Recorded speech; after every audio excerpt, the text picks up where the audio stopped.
This channel does not promote any violent, harmful, or illegal activities. All content provided by this channel is meant for an educational purpose only. SIR এ কাজের চাপে আরও এক BLO অসুস্থ হওয়ার অভিযোগ। কাটোয়া হাসপাতালে ভর্তি বিএলও সুখদেব দাস। যে খবর পাচ্ছি আমরা, SIR এ কাজের চাপে আরও একজন বিএলও অসুস্থ হয়ে পড়েছেন বলে অভিযোগ।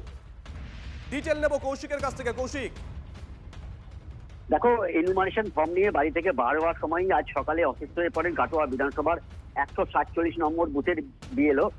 তিনি বুকে তীব্র ব্যথা অনুভব করেন এবং সঙ্গে সঙ্গে তাকে পরিবারের সদস্যরা কাটোয়া হাসপাতালে নিয়ে আসেন, ভর্তি করানো হয়।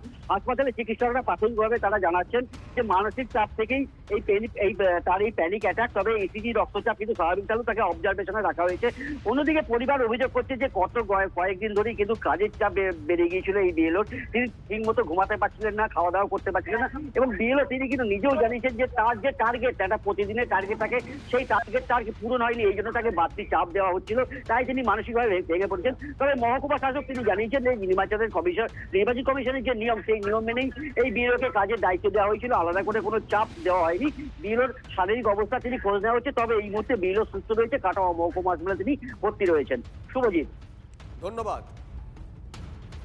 বলে খেতে বসেছিলাম, এনুমারেশন ফর্ম কালেক্ট করবো SIR এর, রোজ করছি।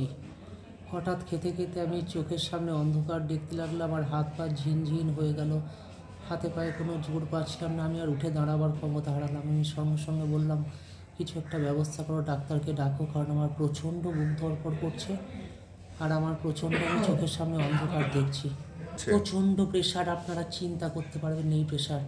আমি গত কয়েকদিন যাবৎ 14 থেকে 15 ঘন্টা করে পার ডে কাজ করছি, আর গত 2 থেকে 3 দিন যাবৎ 21 থেকে 22 ঘন্টা আমি ঘুমোতে পারি না।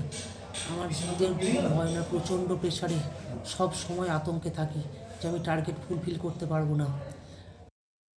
আজ পর্যন্ত কোনো এরকম হার্ট সংক্রান্ত প্রবলেম বা বুক ধড়ফড় করা, বুকে কষ্ট, এই ধরনের কিচ্ছু কোনোদিন হয়নি। এই মানে আজ দিন 15 ধরে অমানসিক পরিশ্রম হচ্ছে আর কি, দিন রাত। একটা বাড়িতে 5 বার 6 বার করে ঘুরছে যে ফর্মগুলো তাড়াতাড়ি, প্রেশার আসছে তো, সমানে তো প্রেশার আসছে যে এত তাড়াতাড়ির মধ্যে ফর্ম কালেক্ট করুন, এত তারিখের মধ্যে জমা দিন, তাড়াতাড়ি ডিজিটালাইজ করুন, সমানে প্রেশার আসছে। যে করেছে প্রেশারটা যখন দেখালাম, প্রেশার প্রচণ্ড হাই হয়ে গেছিলো, ব্লাড হয়ে গেছিলো, আমরা পালস রেট খুব বেড়ে গেছিলো।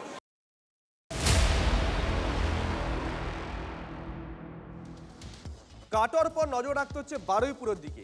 SIR আবহে অসুস্থ মহিলা বিএলও। SIR এ কাজের চাপে অসুস্থ হওয়ার অভিযোগ উঠছে। অসুস্থ বিএলও তনুশ্রী হালদার নাইয়া ভর্তি বারুইপুর হাসপাতালে।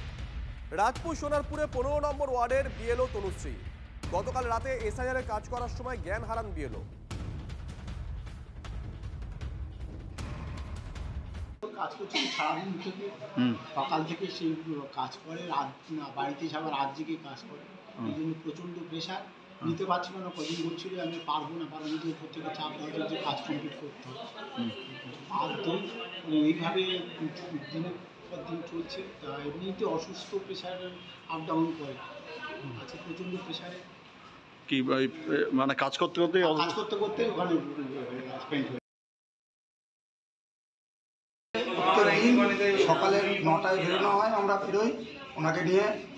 এবার রাত 11টা অবধি ওনার ডিউটি, প্লাস রাত জেগে সারা রাত ভোর ওনাকে অনলাইনে পেপারগুলো সাবমিট করার জন্য ওনাকে চাপ দেওয়া হয়।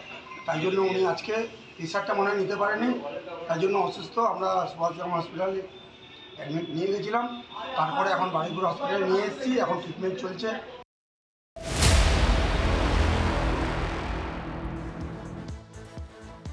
এদিকে বিএলওকে হুমকি দিয়ে গ্রেপ্তার তৃণমূল কর্মী। বিএলওকে হুমকি দিয়ে গ্রেপ্তার তৃণমূল কর্মী। সন্দেশখালীর বয়ারমারি এলাকা থেকে গ্রেপ্তার জামিরুল ইসলাম। ধৃতকে আজ আদালতে তোলা হবে। দীপঙ্কর আমাদের সঙ্গে রয়েছেন, আমাদের সহকর্মী। দীপঙ্কর, বিস্তারিত জানাও। দেখো, নেজার থানায় অভিযোগ করেন ওখানকার বিডিও। সন্দেশখালীর বায়রামারি এলাকার ঘটনা। জাহিরুল ইসলাম মোল্লা তিনি এই বিএলওকে হুমকি দিয়েছেন এবং এই হুমকি দেওয়ার কথা বিএলও প্রথমে বিডিওকে জানিয়েছেন। বিডিও থানায় অভিযোগ করেন, সেই অভিযোগের ভিত্তিতে এই জাহিরুল ইসলাম মোল্লাকে গ্রেপ্তার করেছে এবং কি উদ্দেশ্য নিয়ে তিনি হুমকি দিচ্ছিলেন সেটা খতিয়ে দেখা হচ্ছে। কিন্তু যদিও এ নিয়ে ইতিমধ্যেই রাজনৈতিক চর্চা শুরু হয়েছে, বিজেপির তরফ থেকে অভিযোগ করা হচ্ছে এরকম দিকে দিকে নাকি বিএলওদেরকে হুমকি দেওয়া হচ্ছে, তৃণমূল তাদের কথা মতো ভোটার লিস্ট তৈরি করবার বা সেখানে নাম দেওয়ার এই অভিযোগটা বিজেপির তরফ থেকে করা হচ্ছে। যদিও মানে এই গোটা ঘটনা বিডিওর কাছে যখন বিএলও অভিযোগ করেন, বিডিও তখন এই থানাতে অভিযোগ করেছেন, নেজার থানাতে, এবং তার ভিত্তিতেই জাহিরুল ইসলাম মোল্লাকে গ্রেপ্তার করা হয়েছে। আজকে তাকে বসিরহাট আদালতে তোলা হবে। ধন্যবাদ। এসআইআর এর কাজ করতে গিয়ে ইন্টারনেট নিয়ে সমস্যায় পড়তে হচ্ছে বারবার। এই অভিযোগে সরব হয়েছেন বিএলওরা। এবার সেই সমস্যা মেটাতে উদ্যোগী কমিশন।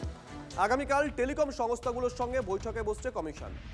ইন্টারনেট পরিষেবা কিভাবে উন্নত করা যায় তা নিয়ে আলোচনা হবে ওই বৈঠকে।